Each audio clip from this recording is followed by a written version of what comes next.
Hello students, आज अपन यहाँ पे जो एक वेरी इंपॉर्टेंट टॉपिक है 11th क्लास के लिए भी है और वैसे भी जनरल नॉलेज के लिए भी कह सकते हैं, या फिर कोई भी कम्पिटिटिव एग्जाम होगा उसके लिए भी ये वेरी वेरी इंपॉर्टेंट है, क्योंकि इस चैप्टर में से कोई भी कम्पिटिटिव एग्जाम होगा उसमें से 1 या 2 मार्क्स का जरूर हमेशा आता है। ठीक है ना। और वैसे भी इस चैप्टर का नॉलेज होना हर एक साइंस स्टूडेंट के लिए बहुत ही जरूरी है, क्योंकि ये इस चैप्टर को सुनने के बाद कि स्टूडेंट को लगता है कि हम वास्तव में एक साइंस के स्टूडेंट हैं, कॉन्फिडेंस आता है उसके अंदर। ठीक है ना। तो यहाँ पे देखिए, जो हमारा जो चैप्टर का नाम है वो है ग्रेविटेशन, मतलब गुरुत्वाकर्षण। सभी वैसे तो इस नाम से परिचित हैं, फिर भी हम यहाँ पे देखते हैं, डिस्कस करते हैं कि ग्रेविटेशन होता क्या है, गुरुत्वाकर्षण क्या होता है। तो यहाँ पे ये बताया गया है कि इस यूनिवर्स के अंदर, इस संसार के अंदर कोई भी दो बॉडी है, उनके बीच में क्या होता है, एक आकर्षण होता है। तो जो आकर्षण लगता है, इसी घटना को हम क्या बोल देते हैं, गुरुत्वाकर्षण बोलते हैं, ग्रेविटेशन बोलते हैं। ठीक है। तो अब यहाँ पे हमसे पूछा जाए कि ग्रेविटेशन क्या होता है, तो आप क्या बताओगे कि the force of attraction between two bodies is called gravitation and this force is called gravitational force.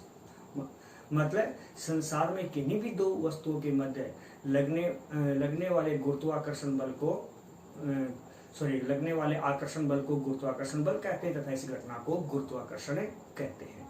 तो यहाँ पे हमें गुरुत्वाकर्षण किसे कहते हैं ये पता चला, और गुरुत्वाकर्षण बल किसे कहते हैं, मतलब ग्रेविटेशन क्या होता है, ग्रेविटेशन फोर्स क्या होता है, ये बात हमें पता चली।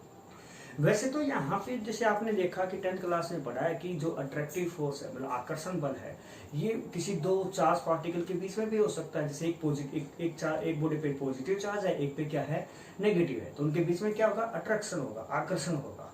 तो यहाँ पर भी एक प्रकार का आकर्षण ही तो था। तो यहाँ पे इसको मतलब ग्रेविटेशन नाम देने की जरूरत क्यों पड़ी, क्या कारण है।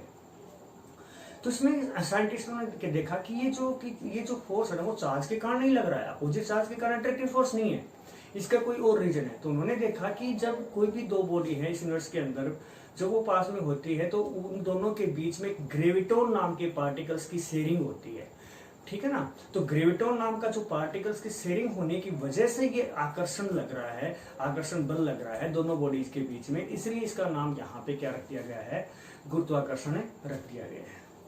अब तो ये हमें पता लग गया कि यूनिवर्स के अंदर कोई भी दो बॉडीज हैं, उनके बीच में ग्रेविटोन नाम के पार्टिकल्स की शेयरिंग की वजह से क्या लगता है, आकर्षण बल लगता है, ग्रेविटेशन फोर्स लगता है, गुरुत्वाकर्षण बल लगता है।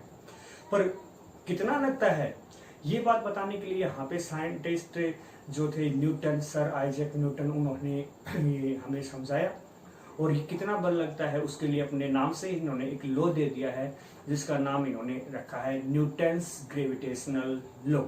तो मैं यहाँ पे लिखता हूं न्यूटन्स ग्रेविटेशनल लॉ, या फिर इसी का जो दूसरा जो नाम भी दिया गया है यहाँ पे न्यूटन के द्वारा, क्या नाम दिया गया है यहाँ पे, दूसरा नाम यूनिवर्सल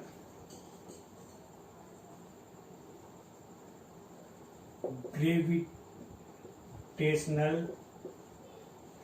लॉ, या हिंदी में आप करोगे तो क्या आ जाएगा, सार्वत्रिक गुरुत्वाकर्षण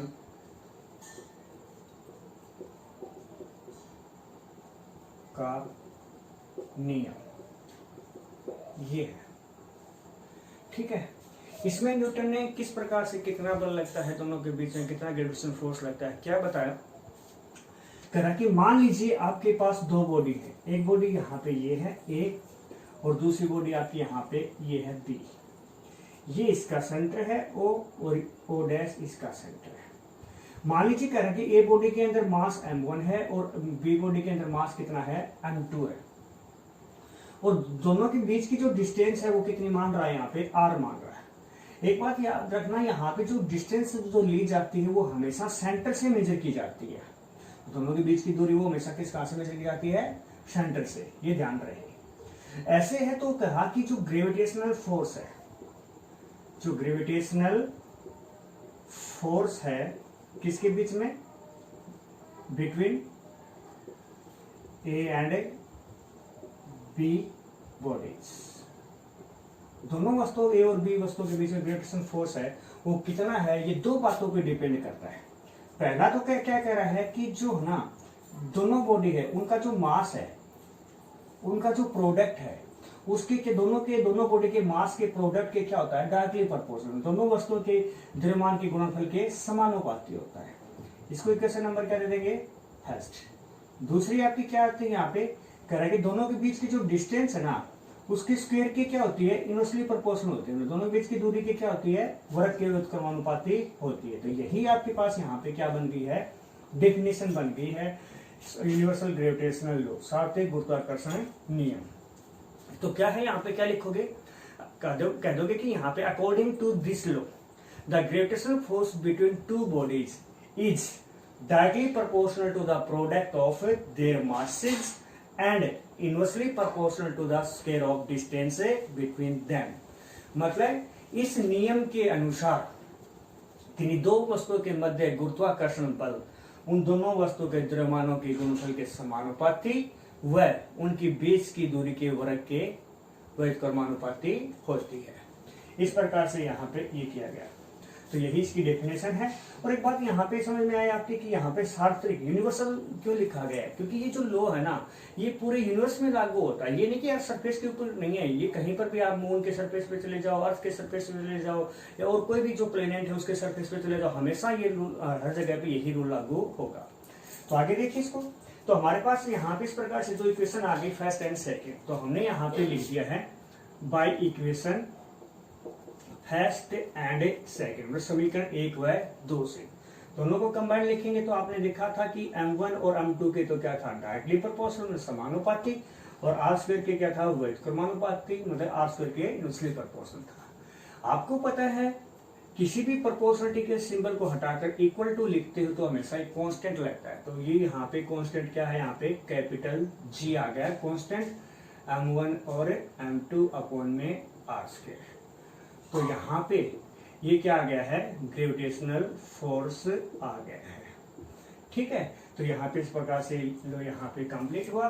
m1 m2 आपको बताया है कि यहाँ पे क्या है, मास ऑफ, यहाँ पे लिख सकते हो, यहाँ पे m1 m2 और r क्या है, यहाँ m क्या है, यहाँ पे मास ऑफ ए बॉडी और m2 क्या है, mass of B body, r क्या है, distance between A and B. अब बात आती है यहाँ पे जी यहाँ पे इसका जो कांस्टेंट आया है तो इसका जो नाम होगा वो क्या होगा, यूनिवर्सल ग्रेविटेशनल कांस्टेंट। मतलब यूनिवर्सल ग्रेविटेशनल कांस्टेंट का मतलब क्या है कि इसकी वैल्यू क्या रहेगी, हमेशा कांस्टेंट रहेगी। कहीं पर भी देख लीजिए, मून पे, अर्थ पे, कहीं पर भी देख लीजिए, हमेशा क्या रहेगी, कांस्टेंट रहेगी। ठीक है, तो कांस्टेंट है तो कितनी रहेगी, यहाँ पे देखिए इसकी वैल्यू हमेशा रहेगी 6.67 इंटू में 10⁻⁻11। ये वैल्यू क्या है, कांस्टेंट, हमेशा क्या रहेगी, कांस्टेंट रहेगी। अब इसकी यूनिट क्या होगी, यूनिट के लिए मैं आपको वैसे तो आपको बता देता हूँ क्या होती है, न्यूटन मीटर स्क्वायर पर किलोग्राम स्क्वायर। अब मान लीजिए मैंने यहाँ पे मेरे को तो यहाँ पे मान लीजिए याद थी, पर अगर मान लीजिए आप भूल जाते हो तो कैसे निकालोगे, देखिए अपनी यूनिट किसकी बताइए, जी की। तो जी को एक साइड लिख लीजिए और बाकी सबको एक दूसरी साइड में भेज दीजिए। एफ आर स्क्वायर कहाँ पे चला गया, ऊपर, और m1 m2 क्या है, यहाँ पे नीचे है। ठीक है, एफ का क्या होगा, यहाँ पे एफ की यूनिट आपको सभी को पता है क्या होती है, न्यूटन। आर क्या थी, डिस्टेंस की क्या होती है, मीटर, तो क्या आ गया, मीटर स्क्वायर, अपॉन में यहाँ पे मास की क्या होती है, किलोग्राम। तो किलोग्राम क्या हो गया, दो मास है तो किलोग्राम क्या हो गया, किलोग्राम स्क्वायर। तो क्या हो गया, न्यूटन मीटर स्क्वायर पर किलोग्राम स्क्वायर। तो ये इसकी यूनिट हो गई है। ठीक है ना, बहुत ही इंटरेस्टिंग टॉपिक था, तो इसको अच्छे से देखना है। आगे जो टॉपिक्स आएंगे बहुत ही काम आएगा। Okay, thanks.